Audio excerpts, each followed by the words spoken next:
Former New Orleans Saints head coach Sean Payton has plenty of stories ranging from his decorated 25 years of coaching in the NFL, from his recruitment of Tony Romo to the Dallas Cowboys, to his experiences as an assistant under Bill Parcells before taking the New Orleans Saints job in 2006 and eventually winning the franchise a Super Bowl. When Sean Payton was with the New York Giants, he was in his first year as an offensive coordinator before being asked a favor from his agent. Payton was asked by his agent to speak to a client he just signed.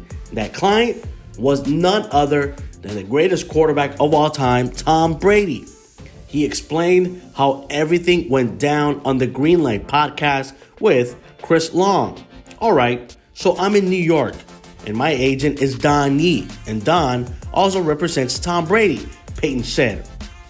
Don would periodically call me with a client that he just signed, and he said, "Hey, will you call up Tom Brady?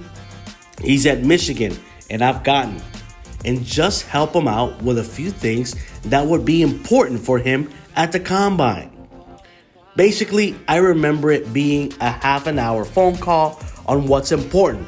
Make a good impression, be prepared to answer some football questions. The interviews were much more informal at that time.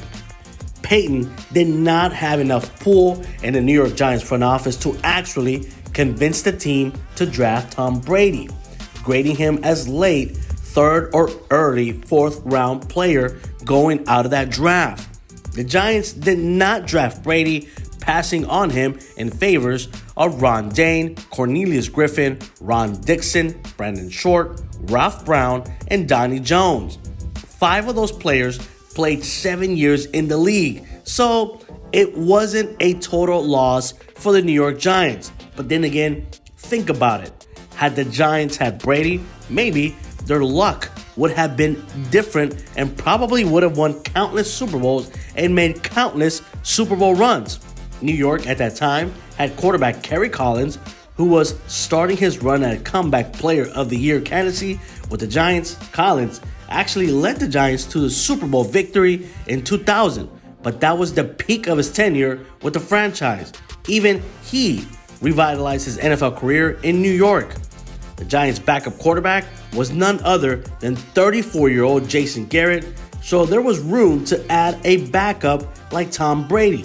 Garrett ended up retiring after the 2000 season. What could have been if the Giants' brain trust listened to a young yet unproven Sean Payton, and what could have happened if the Giants would have drafted Tom Brady? That will all remain a mystery. As for now, we know the rest. Tom Brady signed with the Patriots, became the greatest quarterback of all time, and he's looking to win another Super Bowl now with the Tampa Bay Buccaneers.